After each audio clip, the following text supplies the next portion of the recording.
What's up, everybody, and welcome to the Military Millionaire Podcast. Today's episode is going to be a little bit different, a little bit shorter, a little bit sweeter, and hopefully just as beneficial.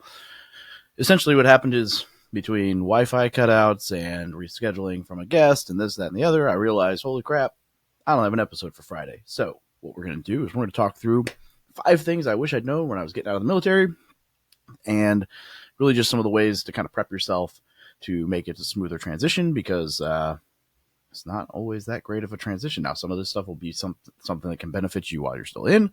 Some of this will be stuff that can benefit you once you've already made the transition. So it's definitely worth sticking around because it'll be a short episode. As always, I'm going to say this is sponsored by the War Room, which is really me just saying, hey, look, if you click the link in the bio or in the show notes or whatever, it'll take you to a place where you can schedule a strategy call with my team, and we can see if we can help you out when you're ready to take that next step to actually wanting to achieve financial freedom. Like, obviously, you don't need to pay me to learn stuff, but if you want to get in a really high-end community full of service members and vets that are crushing it and will support you and hold you accountable and really amplify the success you're going to have anyway, it's a good place. So I love it. Come check it out. And on that note, we're going to jump right in. So number 1 is disability. Everybody talks about it. And the phrase in the military is document everything. They're like, oh, document. Everybody you hear is like, I wish I documented. I wish I documented. So, okay, that's great. What does that mean? It just essentially means going to the doctor and complaining about anything and everything you think could ever be a problem. So if you're like, man, I hurt my ankle once in this thing in the military, but it's fine right now. Nobody cares. Go talk about it. Like, yeah, I did this thing. And sometimes it does this thing. I don't know, whatever. Like, for my example, I had my foot crushed under a 7-ton. Actually, it was a semi. They were offloading a 7-ton with a semi, and it was a hydraulic. The guy on the other side didn't see me undoing a chain binder on the front of the 7-ton, and I couldn't hear the hydraulics activating on the semi-truck bed because the semi was running and the 7-ton was running, so it was very, very loud. And so here I am undoing this chain binder, and he's lowering the trailer, and I would have lost my freaking foot, or the front half of my foot, had I been like 2 feet to the right. But luckily where I was, it pinched the steel toe. It crushed the steel toe. They had to cut the boot off my foot, but it didn't go any further because the trailer hit the ground. Had I been scooted towards the front more, it probably would have cut off the front half of my foot. Anyway, went in, no fractures, no breaks, no nothing. Everything's great. Wear a cast or wear a crutch for like a week while the swelling goes down, and come back if you need to. And I always felt like everyone on like a long run, I'd feel like a pressure there, or almost like I needed to pop, like that kind of like feeling you get in your knuckle, pre-pop, right, for my arch. But it was nothing to me, right? I was like, whatever. But luckily, when I was getting close to getting out, I brought it up because I ended up getting like full-on orthopedics for it. Apparently that foot is completely flat, like there's no arch left, and all this other stuff. And had I not said anything, I would have had to rely on the fact that now, luckily, I have documents from that injury, so I would have been okay. But now it's like, okay, it's twofold. It's like we already went through and saw the problem and everything and blah, blah, blah. Another example, CPAP. I have a CPAP. I have sleep apnea. When I was in the military, I complained about it. I was like, dude, I'm sleeping, but I am not sleeping well, and I'm waking up feeling more tired than when I went to bed. And so they took me to a sleep study. Sleep study said I was normal, like it was like right on the cusp, but they were like, close enough, you're good. Had I not done that, then now it wouldn't be service connected. I wouldn't get disability, and I'd be screwed. Whereas in the past, all good. So, yeah. VA loan. Obviously, we all know the VA loan. It's incredible. Best benefit. House hacking with it is amazing. I think it's the best thing you could possibly do to get started in real estate. And I am a huge fan and believer in the VA loan. Now, that being said, the thing that most people don't realize is when you get out of the military, if you don't have a job right away, like in your career field that kind of transitions, and like a job acceptance letter and whatever, they're not going to be able to count your income. So like the GI Bill doesn't count towards your income, like the BAH you get from it. And if you don't have a job right away, you're going to have to wait until you have a year or two on tax records with that income to qualify for a mortgage. So ideally, if you are currently residing where you plan to get out and buy a house a year prior to your exit. That way you can use the military's income to qualify for the house, and then when you get out, you have a place. Or if you're moving somewhere and you've got a family, some lenders are iffy on this, but you can buy a house for your family to occupy on your way out of the military. That is another option. But you got to do it like a year prior when that income still counts, when you might still reenlist. If you wait until you're 6 months out from EAS and you have no intention of reenlisting, well, not going to be able to qualify for a loan. So house hacking with that is a great way to get a place for yourself and minimize expenses. So that's really all we're going to touch on the VA loan.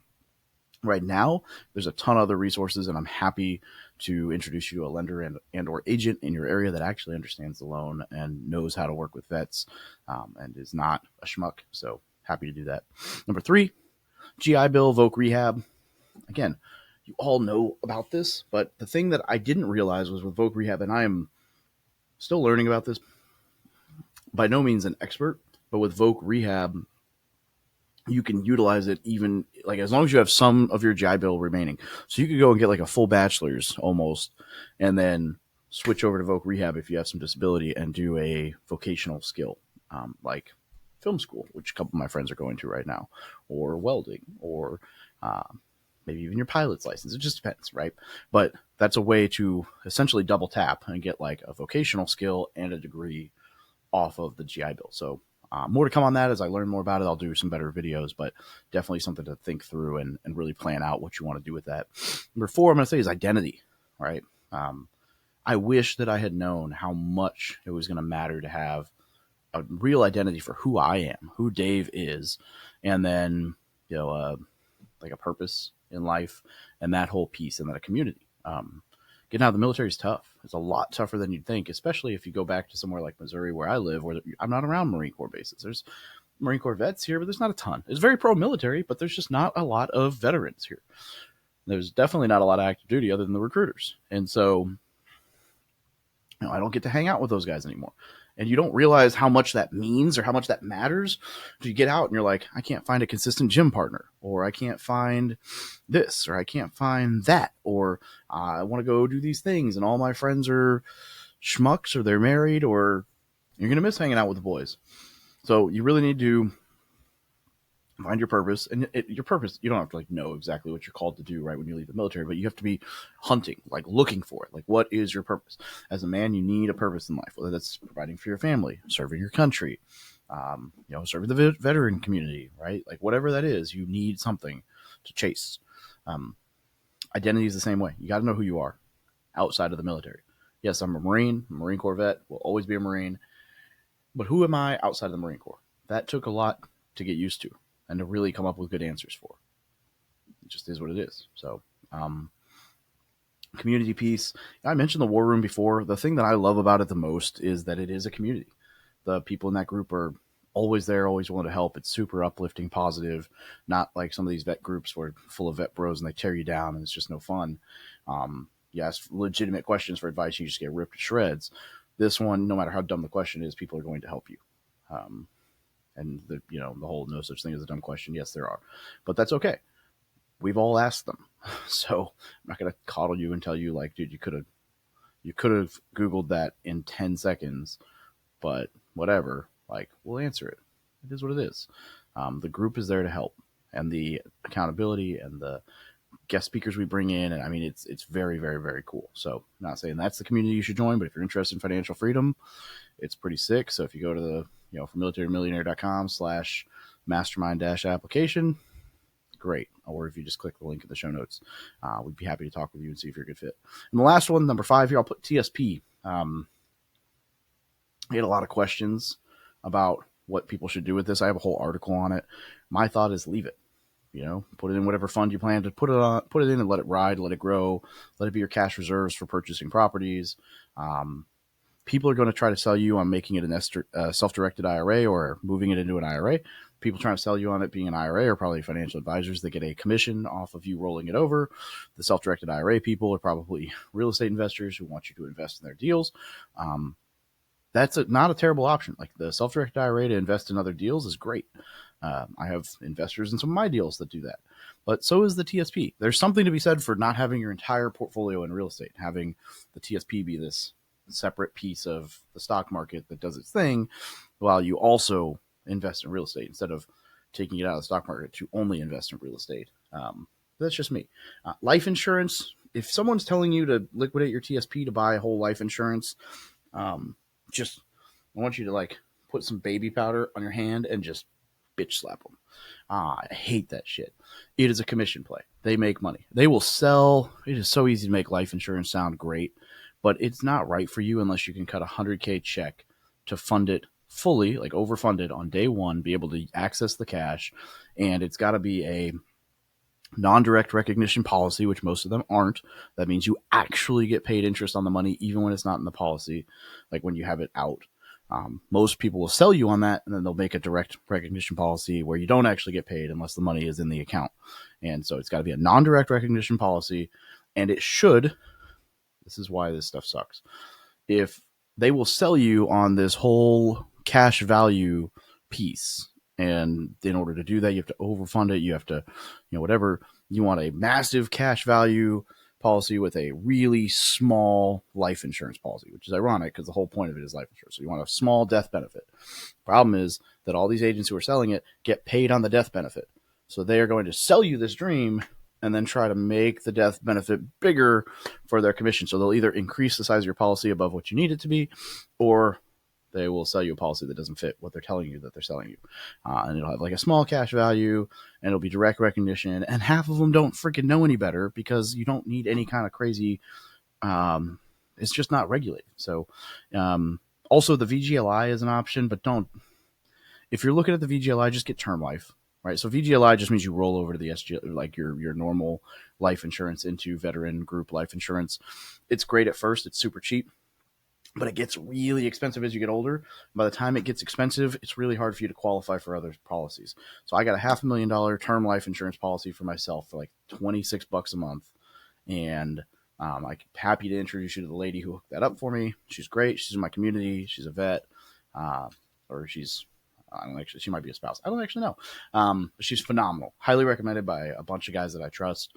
And, for term life insurance, she's awesome. I've also got a guy in my community who's phenomenal, and I'll point you towards if you're interested in the whole life thing, and he won't screw you. He actually doesn't work with service members because he doesn't want any, whatever. So he'll work with you as a veteran. So just if you're going to get into with your TSP, I would say just leave it where it is and let it ride. Or, a self-directed IRA if you want to invest in real estate with it, or an IRA. But even then, I would probably leave some in the TSP because you can always roll your IRA into your TSP, and it has better withdrawal options than most of these policies and better fee options. And so long-term, it's good to have your TSP open, even if you only have it open with like $100. You can roll stuff from your other IRA into it. But that's a whole spiel. Just don't get sold, right? If you're looking for stuff and you're researching stuff and you're looking for options, great. But if someone's just really hard pressed trying to sell you on something, ask yourself where the commission is coming from, because the odds are it's not in your best favor. Like if you roll it into the IRA, you're going to pay fees, you're going to pay their commission, you're going to do this. Let's say you have $100,000 and you end up with 90 rolled in. You might as well have taken the 10% tax hit and pulled the money out. I'm not saying that's the right move, but it gets pricey and you're taking a cut out of your future, right? That $100,000 will compound a lot better than $90,000. So anyway, there's my spiel. 5 things that I wish I'd known or get asked about a lot leaving the military. There's a whole lot of other stuff, mental issues and physical issues and struggles, but wanted to keep this short and sweet. I hope it helps. Let me know. Well, first off, leave me a review on Apple if you made it this far and you like the show. I never asked for that, but let me know, either message me on Facebook, drop it in the Facebook group, hit me a DM on Instagram, shoot me an email, militarymillionaire@gmail.com, whatever method you communicate, because you can't just comment on the podcast post. If you like this kind of content, I've been debating whether I should do 10-15 minute shows periodically, like maybe in the middle of the week, like 1 or 2, where I just talk through something. And it could be much more specific. It could be 10 or 15 minutes talking about a specific thing, or it could be kind of like listicles like this where I just talk through stuff. But you guys are the listeners. I want to make this valuable to you. So hit me up. I'd love your feedback. Let me know what would make this the most valuable for you. And if you got something out of the show, I'd really appreciate a review. Have a great day.